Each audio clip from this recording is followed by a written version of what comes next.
You're invited to participate in a true multimedia experience coming to a home near you. LCM TV is bringing Lake County into the new millennium with news, live broadcast, information, music, talk shows, and local programming, all streaming in high definition online and soon to be on your Roku box. Join us at lcm-tv.com or be a part of our studio audience. You can also watch the shows at lakecomagazine.com as we provide programming to inform, enlighten, and maybe even enrage you. On Lake County Magazine Talk Show with Terry and Pete the Tax Guy, Wednesday mornings at 9 a.m. Like racing? Try the Checkered Flag Show, hosted by Ace Naylor on Tuesdays at 7 p.m. All ages and divisions in regional and national fields. Joni Lane brings a positive light to you every Monday at 3 p.m. Pasha Space brings an international flair as they discuss ecological, health, and social issues in Haiti with people around the world. End up your week with positive, conscious sounds on Saturday at 9 a.m. with Sister T on the Bridge. This show is also simulcast on KMEC 105.1 FM in Ukiah. Our latest show, LCM TV News, is brought to you live Mondays, Wednesdays, and Fridays at noon, and rebroadcast at 6:30 p.m. and noon daily, Tuesday, Saturday, and Sunday, featuring national, regional, and local news, weather, and sports. We have it all here for you on your local TV station, LCM TV. Join us online and soon on Roku, giving you access to all the best Lake County has to offer.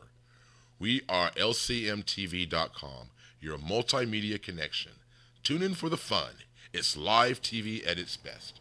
Good afternoon. This is LCM TV News at noon. We're not your normal news. I'm Pete Schiffman. I'm Megan Berger. Thank you for joining us this morning, or this afternoon, I should say.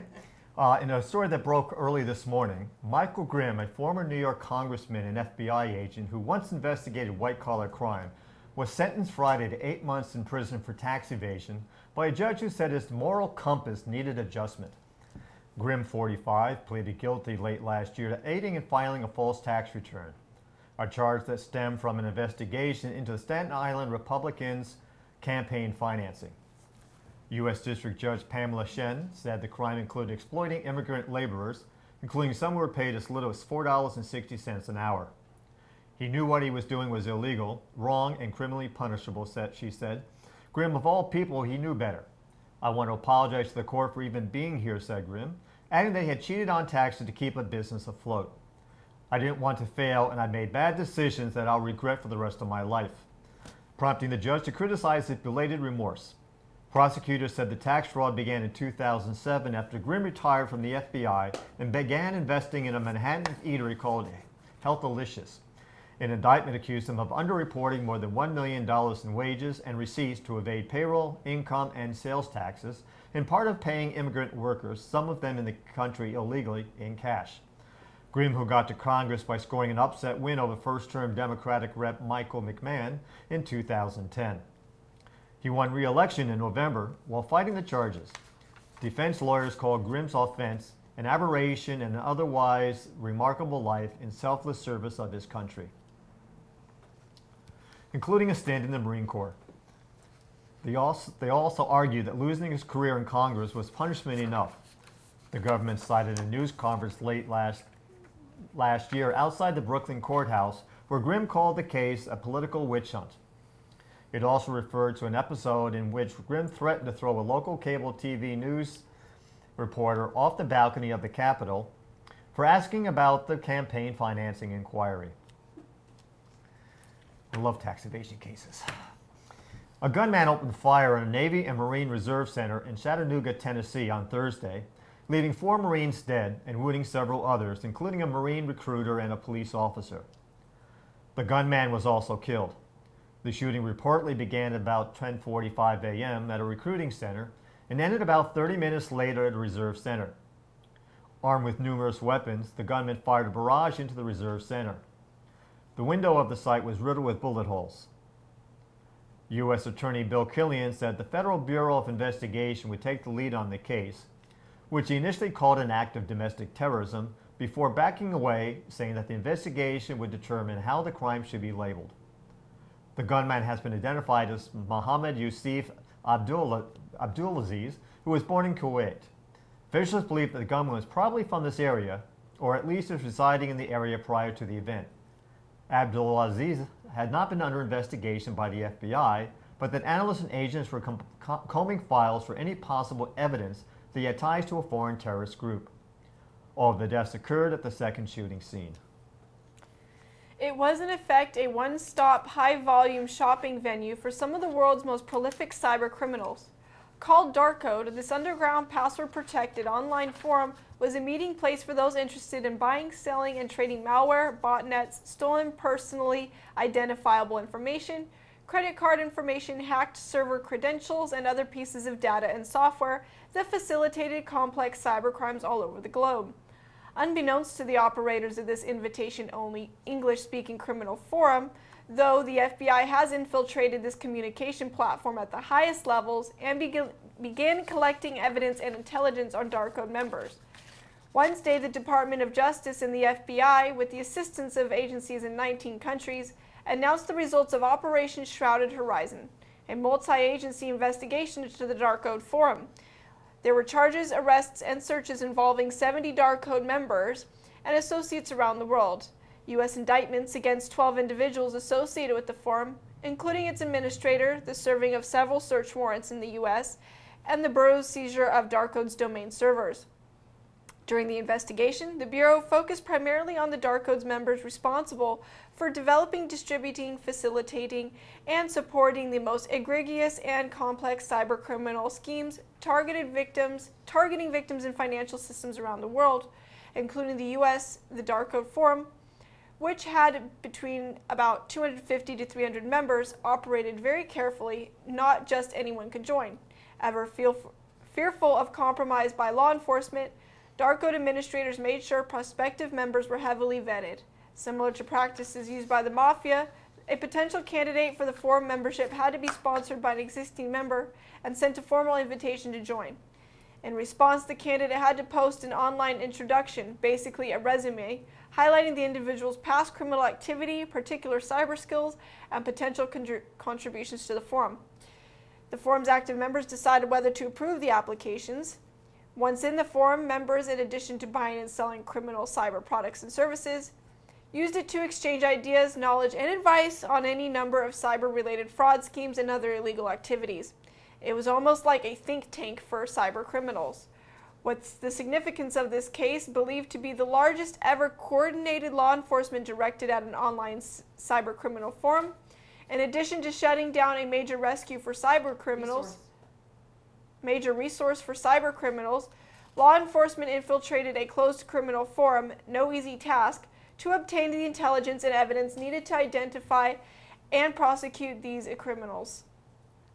This action paid off with a treasure trove of information that ultimately led to the dismantlement of the forum and law enforcement actions against dozens of its world's criminal members around the world. Former President George H.W. Bush remained hospitalized in fair condition Thursday after breaking a bone in his neck in a fall at his Maine home, but is not expected to need surgery. He fractured a C2 vertebrae, but the plan is to let the injury heal on its own without surgery. The president never lost consciousness, and the injury he sustained neither impinged on his spine nor resulted in any neurological deficits. He continues to have normal use of his limbs. Spokesman Jim McGrath tweeted that the 41st president is fine, though he will need a neck brace. Bush was being treated at Maine Medical Center in Portland, where a children's hospital is named for his wife Barbara. The medical center confirmed his condition was stable, but said it was premature to speculate about when he'll be released. President Obama called the former president Thursday to wish him a speedy recovery, according to the White House. Bush, who celebrated his 91st birthday last month, is the oldest living former U.S. president. He was hospitalized in Houston for about a week this past December for precautionary treatment after experiencing shortness of breath. Jurors convicted Colorado theater shooter James Holmes on Thursday in the 2012 attack on defenseless moviegoers at a midnight Batman premiere, rejecting defense arguments that the former graduate student was insane and driven to murder by delusions. The 27-year-old Holmes, who had been working towards his PhD in neuroscience, could get the death penalty for the massacre that left 12 people dead and dozens of others wounded. Jurors took about 13 hours over a day and a half to review all 165 charges. The same panel must now decide whether Holmes should pay with his life.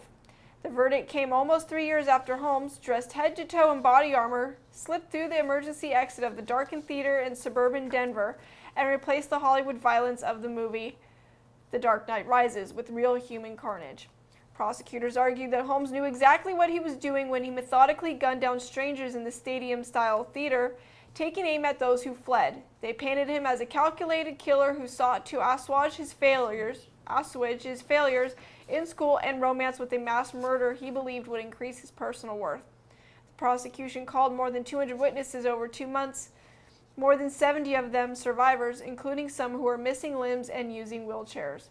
They recalled the panic to escape the black-clad gunman, and his attorneys argued that he suffers from schizophrenia and was in the grip of a psychotic breakdown so severe that he was unable to tell right from wrong, Colorado's standard for insanity. Defense lawyers tried to present him as a once promising student, so crippled by mental illness that he couldn't reveal his struggles to anyone who may have helped. They called 2 psychiatrists, including a nationally known schizophrenia expert who concluded Holmes was in fact psychotic and legally insane. But 2 state-appointed doctors found otherwise, testifying for prosecutors that no matter what Holmes' mental state was that night, he knew what he was doing was wrong. Jurors watched nearly 22 hours of videotaped interviews showing Holmes talking in a flat, mechanical tone about his desire to kill strangers to increase his self-worth. Using short, reluctant answers, he said he felt nothing as he fired, blasting techno music through his earphones to drown out his victim's screams.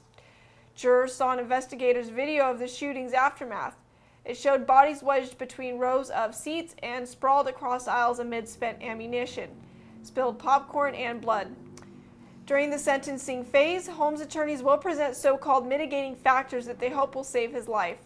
Those will probably include more evidence of mental illness and a sympathetic portrayal of his childhood. Prosecutors will present so-called aggravating factors in support of the death penalty, including the large number of victims. President Obama came to El Reno Federal Prison in Oklahoma to showcase a bid to overhaul America's criminal justice system in a way none of his predecessors have tried to do, at least not in modern times. Where other presidents work to make life harder for criminals, Obama wants to make their conditions better. On Thursday, you got a first-hand look at what he is focused on. Accompanied by aides, correctional office officials, and a phalanx of Secret Service agents, he crossed through multiple layers of metal gates and fences, topped by concertina wire, to tour the prison and talk with some of the non-violent drug offenders he says should not be serving such long sentences. The prison was locked down for his visit. He was brought to cell block B, which had been emptied for the occasion. Only security personnel were outside on the carefully trimmed grass yards. The only inmates Mr. Obama saw were 6 non-violent drug offenders who were selected to have a conversation with him, recorded by news organization Vice for a documentary on the criminal justice system that will air on HBO in the fall. But those 6 made an impression, describing their youth and their childhood. Mr. Obama stated that we have a tendency sometimes to take for granted or think it's normal that so many young people have been locked up for drug crimes. It's not normal. It's not what happens in other countries. What is normal is teenagers doing stupid things. What is normal is young people who make mistakes.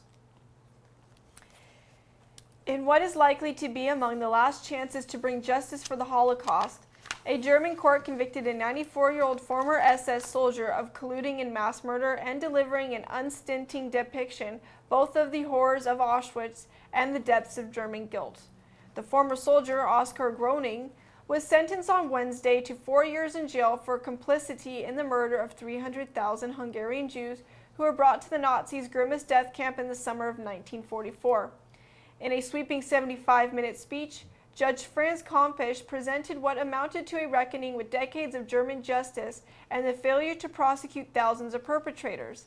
The judge made it plain that every German had a choice about how far to go along with the Nazis. Mr. Groening, a trained bank teller who during his 12-week trial offered chilling insight to the workings of Auschwitz-Birkenau, was employed there from September of 1942 to October of 1944, assigned to seize cash and valuables from arriving prisoners. While he was not accused of gassing prisoners, Mr. Groning's trial suggested he had witnessed enough violence and cruelty to have a clear understanding of the systematic mass murder carried out at the camp in the Nazi-occupied Poland. On Wednesday, the state prosecutor's office in Frankfurt announced that another former SS soldier who worked at Auschwitz, this one 92, is facing charges on being an accessory to murder. But with World War II having ended 70 years ago, the number of people who could be tried for Nazi crimes is dwindling. Both state prosecutors and Hans Holterman, a lawyer for Mr. Groning, said they would consider whether to appeal in the next week. If so, it could be months before any sentence is final. Mr. Groning would not be jailed during that time. The judgment came a day after Mr. Groning, increasingly frail though mentally alert, offered the court what he clearly intended as a direct apology for his crimes. "I am truly sorry," he said. He refrained, however, from asking forgiveness from his victims. Johnny Depp's wife, Amber Heard, has been charged with illegally bringing the couple's dogs to Australia, an incident that captured global attention after the nation's agricultural minister angrily ordered the pooches to get out of the country or face death. Heard was charged this week with 2 counts of illegally importing Pistol and Boo into Australia and 1 count of producing a false document, the Commonwealth Department of Public Prosecution said on Thursday. The importation charges carry a maximum penalty of 10 years in prison and a fine of 102,000 Australian dollars or $75,000 American. The false document charge, which relates to information on an incoming passenger card, carries a penalty of up to 1 year in prison and a fine of $10,200 Australian.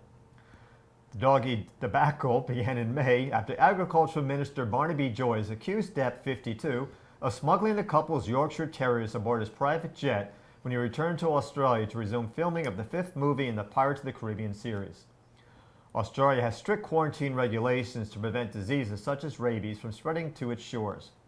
Bringing pets in the country involves applying for a permit and on quarantine on arrival of at least 10 days. If we start letting movie stars, even though they've been the sexiest man alive twice, to come into our nation with pets, then why don't we just break the laws for everybody? Joyce said at this time. It's time that Pistol and Boo buggered off back to the United States. Officials gave Depp and Heard 72 hours to send Pistol and Boo back to the United States, warning that if they weren't, the dogs would be euthanized. A Department of Agricultural officer later escorted the tiny terrors from the couple's mansion on Queensland's Gold Coast to the airport, where the dogs boarded a flight to the U.S. just hours before the deadline. The prosecutor's office would not answer questions about why Depp wasn't charged, citing the ongoing nature of the case. The Department of Agriculture, which conducted the investigation, also declined to comment, saying the decision on charges was up to prosecutors. In an interview last month, the 29-year-old actress said she and Depp plan to avoid Australia as much as possible in the future, thanks to certain politicians there. What can I say? Rabies, we don't have rabies in Australia. That's why it's so important. The U.S. has offered to increase military aid to Israel by another $1.5 billion per year to ease tensions over the nuclear deal with Iran. Defense Secretary Ash Carter is expected to make the offer during next week's visit to Tel Aviv. Under the current arrangement, Israel is receiving $3 billion a year, most of which is used to purchase U.S. military hardware, such as fighter jets and missile defense systems. Israeli and U.S. officials have been discussing increasing the amount of aid to anywhere between $4.2 and $4.5 billion per year. The new arrangement would go into effect in 2018 and last for a decade. Secretary Carter is expected to present the offer to his Israeli counterpart and good friend Moshe Yaalon. Netanyahu is reportedly reluctant to discuss U.S. aid at this juncture, since that would mean giving tacit approval to the agreement the U.S. and 5 other countries reached with Iran earlier this week. Israeli Prime Minister called the deal a historic mistake and may be hoping that the U.S. Congress will refuse to endorse it before it goes into effect. Iran and the P5+1 group, including 5 permanent UN Security Council members in Germany, signed an agreement on Tuesday to curtail Iranian atomic research over the next 15 years in exchange for lifting nuclear-related sanctions and embargoes. Israel has already negotiated the purchase of 2 F-35 squadrons, totaling 33 jets. The first delivery is scheduled for 2016. Much of the rumored increase in the U.S. aid may be in the form of an additional F-35s, notorious for cost overruns and plagued by performance problems. The Israeli Air Force is expected to hold a number of exercises with U.S. and European countries for the first time in 6 years. They will be aimed at dealing with long-range missile attacks and flights to distant countries. The U.S. would likely require assurances from Prime Minister Benjamin Netanyahu that Israel would not launch any military operations without first informing Washington. That's real big of him. Politics. With its gleaming classrooms, sports teams, and even a pep squad, the apprentice school that serves the enormous Navy shipyard in Newport News, Virginia, bears little resemblance to a traditional vocational education program. And that is exactly the point. While the cheerleaders may double as trainee pipe fitters, electricians, and insulators on weekends, they're no different from college students anywhere as they shout for the apprentice school builders on the sidelines. But instead of accumulating tens of thousands of dollars in student debt, apprentice school students are paid an annual salary of $54,000 by the final year of their 4-year program, and upon graduation are guaranteed a job with Huntington Ingalls Industries, the military contractor that owns Newport News Shipbuilding. The apprentice school is the gold standard of what is a high-quality apprenticeship program can be. Apprenticeships are getting a fresh look in many quarters.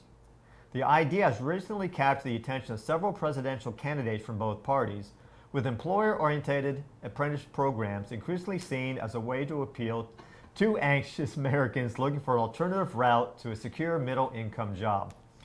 Last month, Hillary Clinton proposed a plan that would offer companies a $1,500 tax credit for each apprenticeship slot they fill. In a speech laying out his economic plan on Tuesday, Senator Marco Rubio of Florida, a Republican primary contender, vowed to expand apprenticeships and vocational training if he makes it to the White House. Wisconsin's Republican Governor Scott Walker, who formally entered the presidential primary race on Monday, has promoted apprenticeships in his state and increased funding for them even as he has cut aid to Wisconsin's vaunted university system. Thomas Perez, the labor secretary, stated that we know this works, describing how big companies have long trained young people in Germany, which has 40 apprentices per 1,000 workers compared to about 3 per 1,000 in the United States. It's not hard to figure out why the Germans have a youth unemployment rate that is half what it is here. Despite prominent mentions by President Obama in several State of the Union addresses and bipartisan support in Congress, apprenticeship programs have struggled to gain a foothold among employers. Furthermore, the programs were devastated by the sharp losses in manufacturing and construction jobs that started with the last recession. The apprentice school gets more than 4,000 applicants for about 230 spots annually, giving an admission rate about equivalent to that of Harvard. Perhaps the greatest reason that students and their parents are showing more interest in apprenticeships is the financial equation. While the typical graduate from a 4-year private college in 2014 left campus with a debt load of $31,000 and started work earning about $45,000 a year, apprentice school students engage debt-free and can emerge debt-free, can make nearly $10,000 more in their first job. The trade-offs between college and apprenticeship inevitably raise one of the thorniest educational and economic issues today: who should or who should not go to college. Coming up next is the regional news. We'll be back in a moment.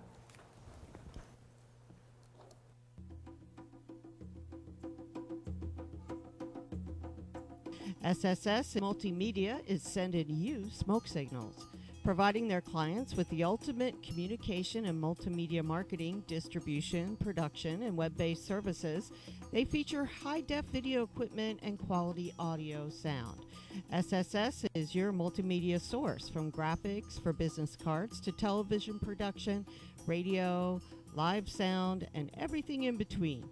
SSS is sending you smoke signals. Get your message out with SSS Multimedia. For more information, call 707-701-6416 or email info@sssmultimedia.com.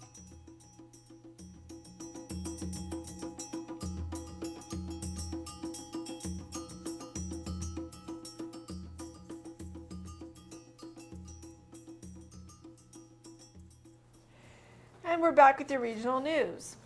A week after getting slapped down in court, California drought regulators went back on the offensive Thursday in their campaign to curb water use, launching a crackdown against a small irrigation district that allegedly took water illegally from a river in San Joaquin County. The State Water Resources Control Board issued a draft cease and desist order threatening to fine the Westside Irrigation District, which serves farmers in the Delta, up to $10,000 for every day that it drew water from the old river.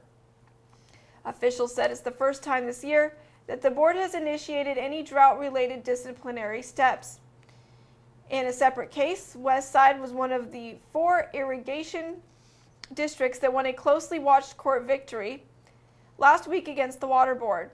A Sacramento Superior Court judge issued a temporary restraining order preventing the Water Board from enforcing curtailment notices, stripping the 4 districts of their ability to divert water.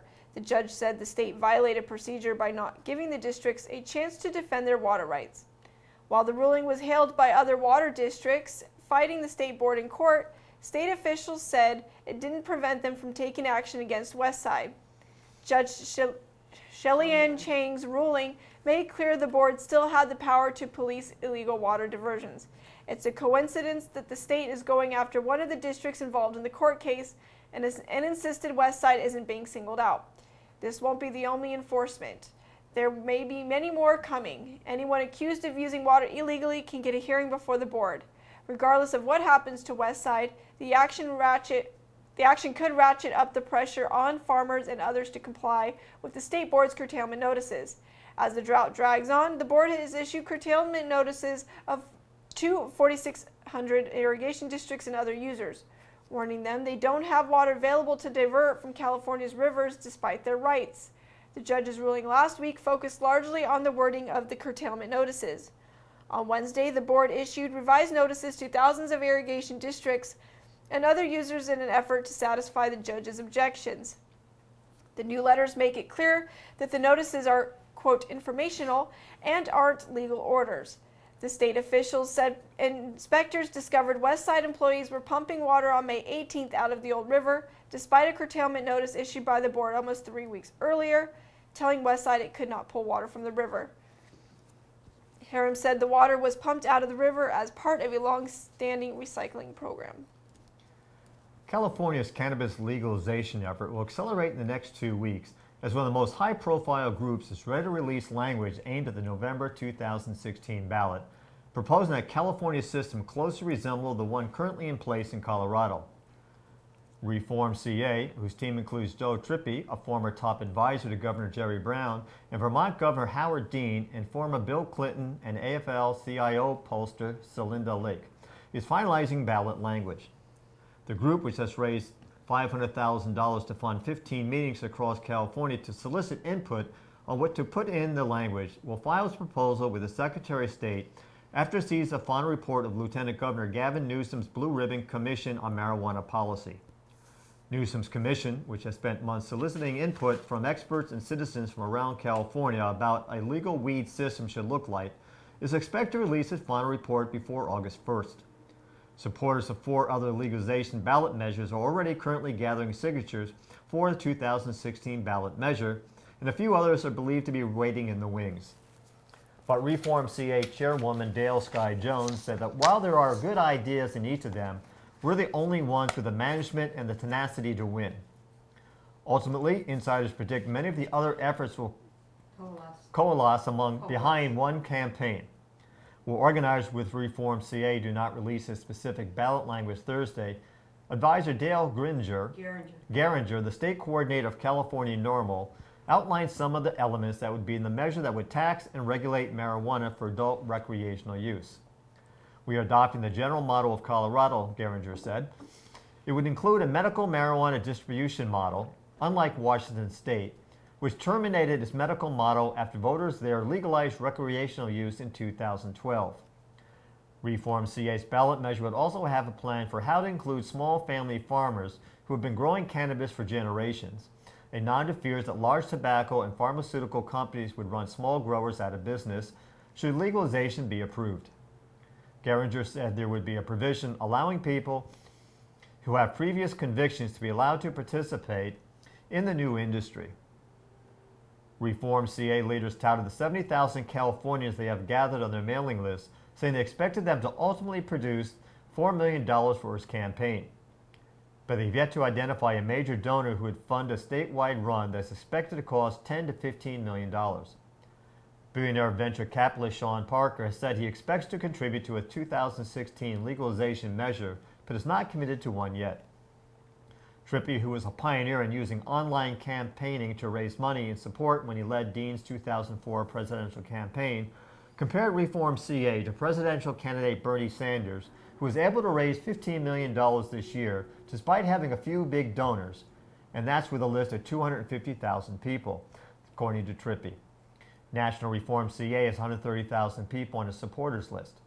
There was no mention of how much support would come from organized labor, which is expected to provide manpower and cash for the legalization effort in the hope that it produces new unionized jobs in the fledgling industry. On that note, I did read some of the language of that bill. And if you have over 20 employees at a dispensary or collective, you're going to be required to unionize. Oh, wow. I wonder where that came from, Mr. Rush. Mr. Rush. Oh, yours.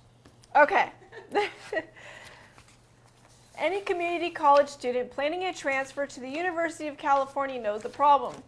This UC campus requires a certain class, while that UC campus requires a different one. Some courses won't transfer, and you've wasted at least a semester. Your counselor isn't helping, and neither are the websites. Well, you can now forget all that. UC announced a new streamlined transfer system on Tuesday that has each U.S. campus require what did I say? UC campus. Each UC campus requiring the same community college classes for UC's 10 most popular majors, with 11 more to follow, making the whole transfer process easier for students. It's called Transfer Pathways. UC enrolls more community college transfer students than any university of its caliber in the nation. UC President Janet Napolitano said in a statement, "These pathways will provide essential guidance to those who are pursuing a UC education and need a clear plan for moving forward." UC officials hope the new system will help them admit at least 2,000 more transfer students, one for every 2 freshmen, something Governor Jerry Brown, a UC agent, has pushed for. A UC regent has pushed for. U.S. Republican Mike Thompson's bipartisan legislation to improve health care service and access to Medicare beneficiaries and save tax dollars today passed the House and will go to the President to be signed into law. The legislation, titled the Medicare Independence at Home Medical Practice Demonstration Improvement Act of 2015, extends the Independence at Home Medical Practice Demonstration Program, commonly called IAH, for 2 years. The IAH is the voluntary home-based primary care service offered to Medicare beneficiaries with multiple chronic conditions. Through the program, doctors provide primary care services to the high-need Medicare patients in their home. Thompson introduced the bill with Republican Michael Burgess from Texas and Peter Roskam from Illinois. The IAH demonstration improves access, quality of care, and quality of life for most ill Medicare patients while saving taxpayer dollars, said Thompson. It is an important program that works, and this bipartisan bill will make sure seniors are able to keep taking advantage of it. IAH requires that those who use the program demonstrate annual savings, improved outcomes, and patient and family caregiver satisfaction. The Center for Medicare and Medicaid Services is charged with assessing whether delivery of the in-home care at home improves services for Medicare beneficiaries and increases patient satisfaction.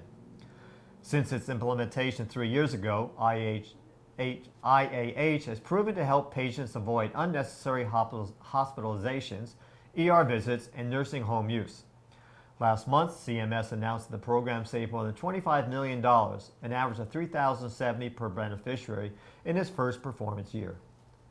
Coming in next is local news. We'll be right back.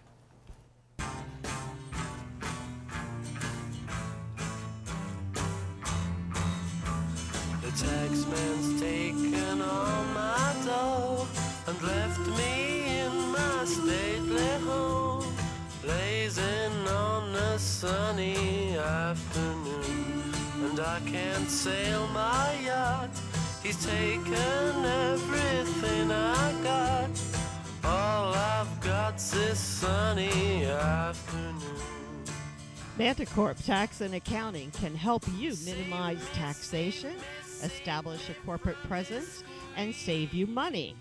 Our over 25 years of experience in domestic and international taxation and incorporation services makes us the best at what we do. Your first consultation at Manticorp is always free, and our discounted rates guarantee you will not end up paying for what you don't get. Try Manticorp today. For more information, call 707-701-6416 or email info@manticorpusa.com.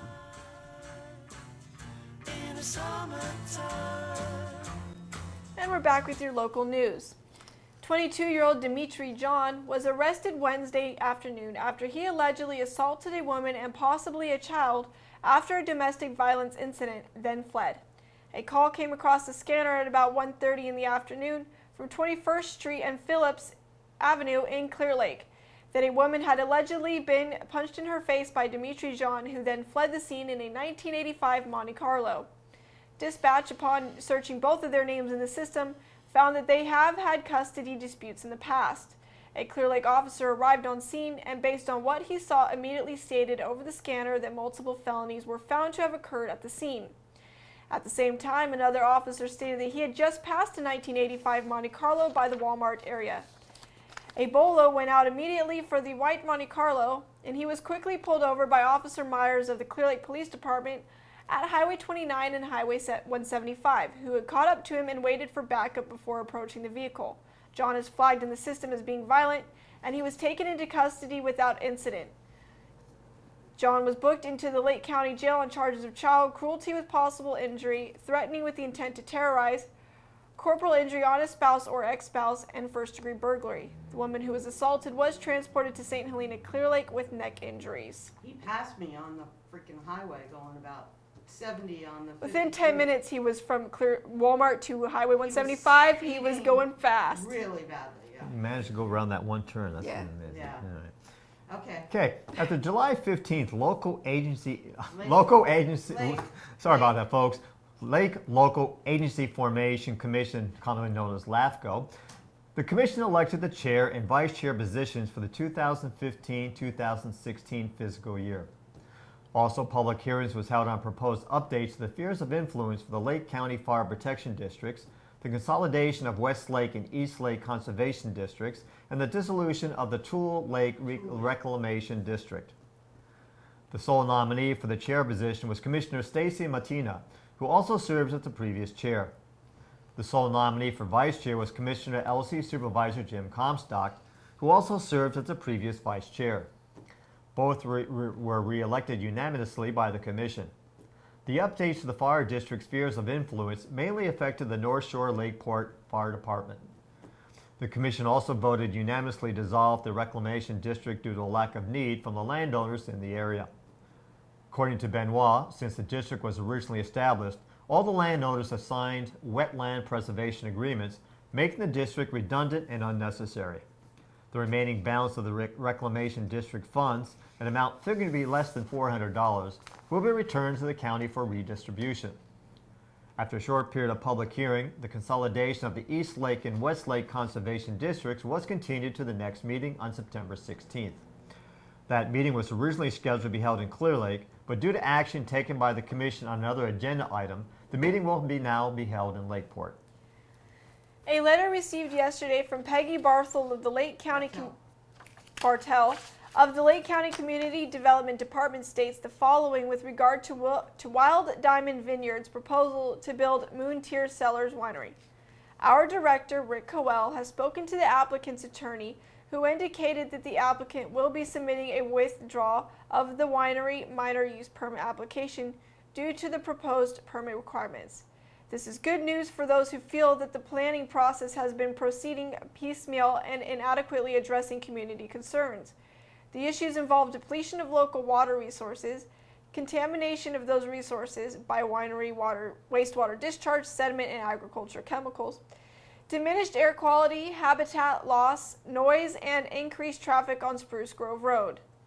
Many concerns remain about the vineyard development, both proposed development and that already in progress. A date for the Board of Supervisors hearing regarding a grading permit has yet to be set. The next meeting of the Hidden Valley Lake Watershed Group is scheduled for 10 a.m. on Saturday, August 1st. You can RSVP by phone at 987-8860 if you'd like to attend. Tiny houses are a fairly new concept in transitional housing for the homeless, one that has met with success in a number of cities all over the country. The mission of LC Tiny Home Village is to create a self-managed, self-governed community of small, inexpensive dwellings for those in need of transitioning into permanent housing. The village would serve as a secure stepping stone for resident villagers into society through collaborative efforts of the housed and the unhoused. Their main goal is to provide a safe and stable place by working in partnership with members of our community. Safety is ensured by agreement of all villagers to abide by the rules of the community. The village, which will be run by a council elected by the villagers, whose operations will be overseen by a volunteer board of directors that will include respected members of the community, pastors, advocates, social workers, etc. The Tiny Home Village will be patterned after the highly successful and internationally acclaimed Opportunity Village in Eugene, Oregon.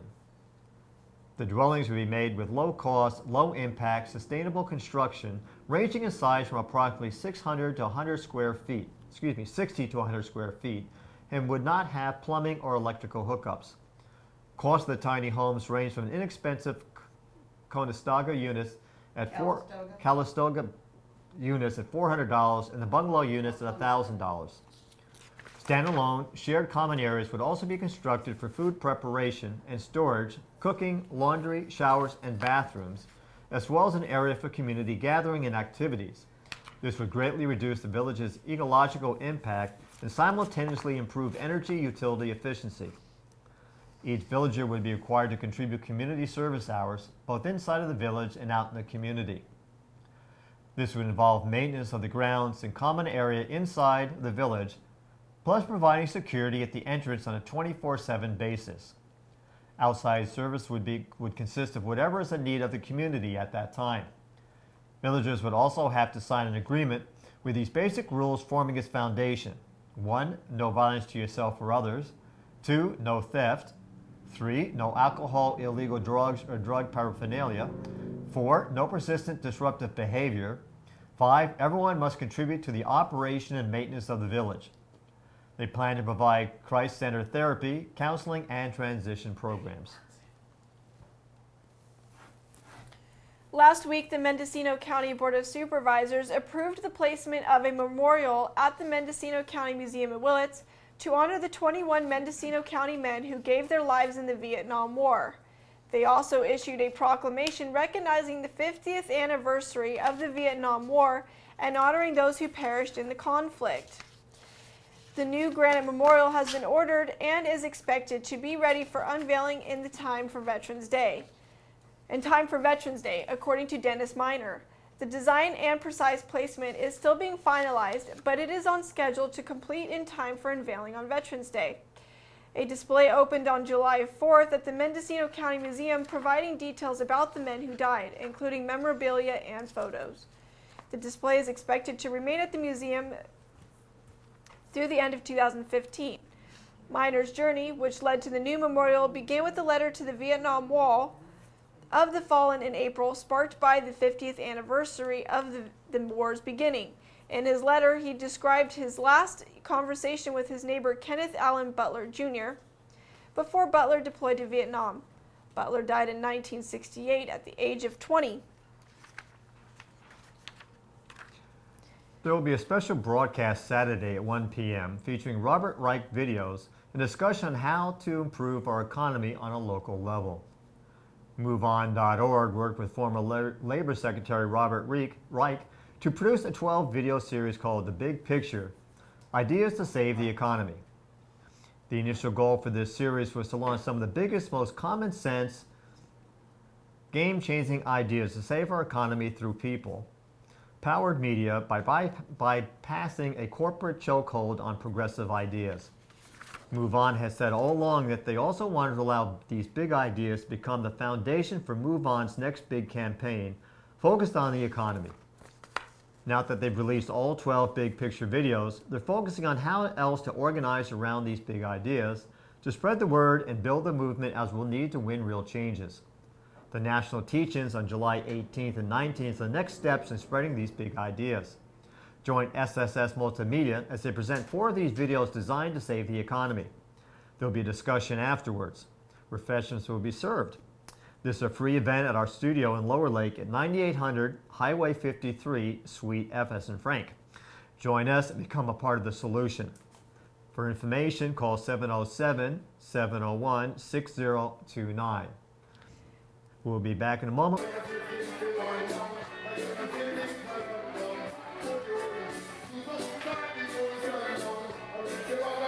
Dude, it's good to see you. I didn't know that.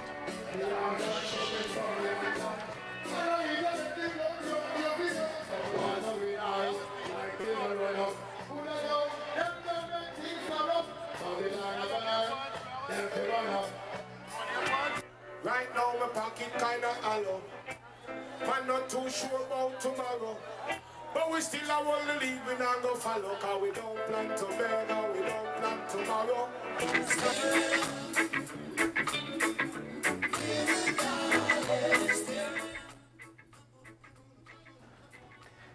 We're going to close out our show today with a short clip from previous Reggae on the River festivals. The 31st annual Reggae on the River will be held from July 30th to August 1st this year, with a lineup that includes Stephen Marley, Tarrus Riley, Protege, Ghetto Youth, Empress Unification, the Congos, Nako and Medicine for the People, and lots more. Enjoy a taste of reggae from the past.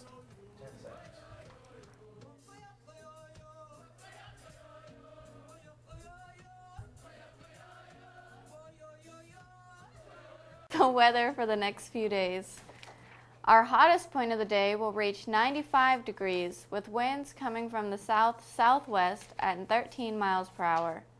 Nighttime temperatures will drop to 60 degrees and there is no chance of rain. Over the weekend, we will have temperatures dropping just slightly down to 90 degrees during the daytime with winds of 13 miles per hour coming directly from the south. Nighttime temperatures will be a little colder than usual, dropping to 59 degrees. Sunday's forecast will be nearly the same as Saturday's with 91 degrees at the hottest point of the day and winds coming from the southwest at 11 miles per hour. Nighttime temperatures will drop to 66 degrees. Unfortunately, there is no chance of rain through the weekend, but for Monday, we may be able to expect some warm rains. Temperatures are going to be around 93 degrees with a 50% chance of precipitation of 0.03 inches. Not a whole lot, but still a much appreciated sprinkle. Winds will be coming from the west-southwest at 10 to 20 miles per hour. By the evening, we're back to a 0% chance of rain.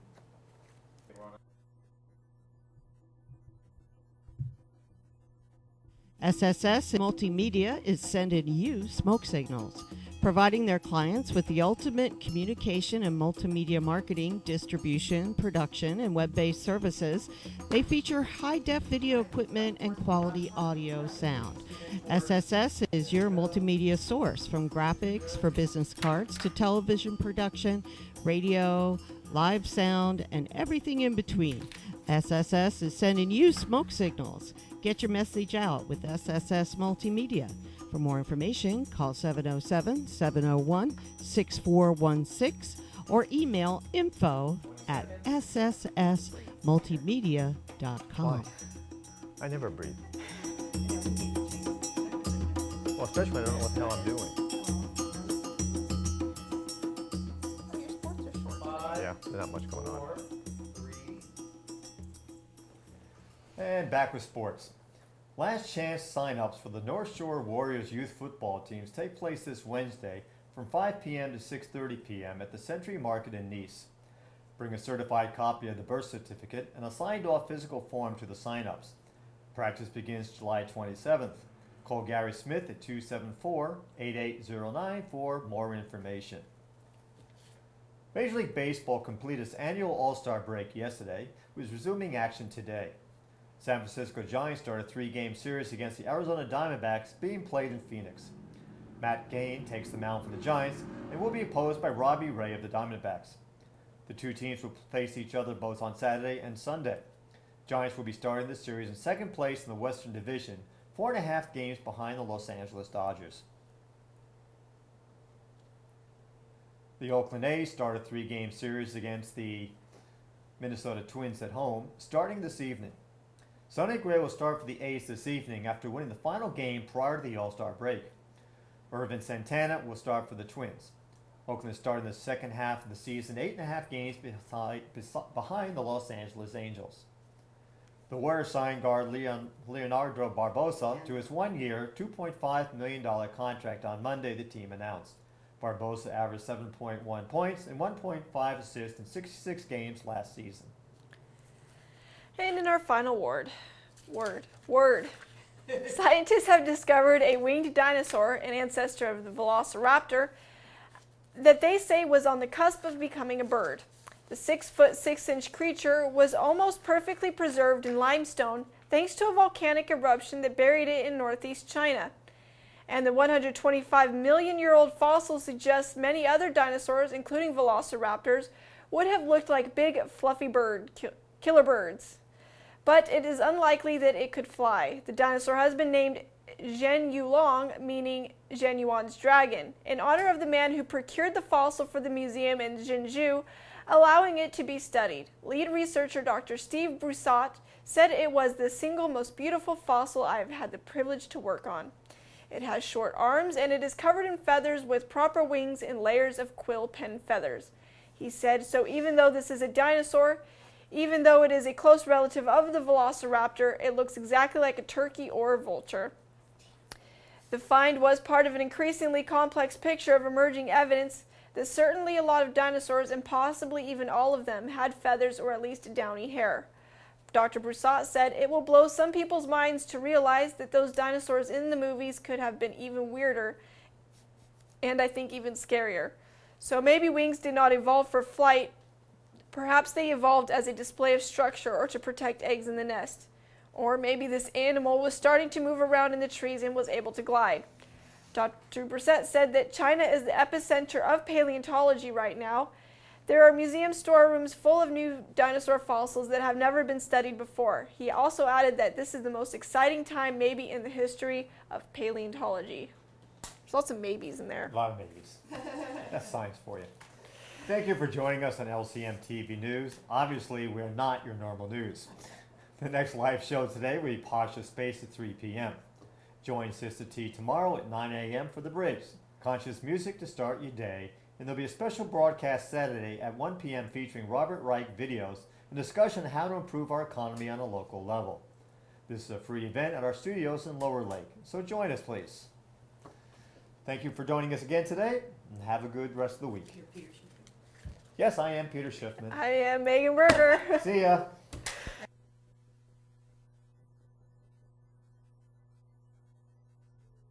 We survived another one.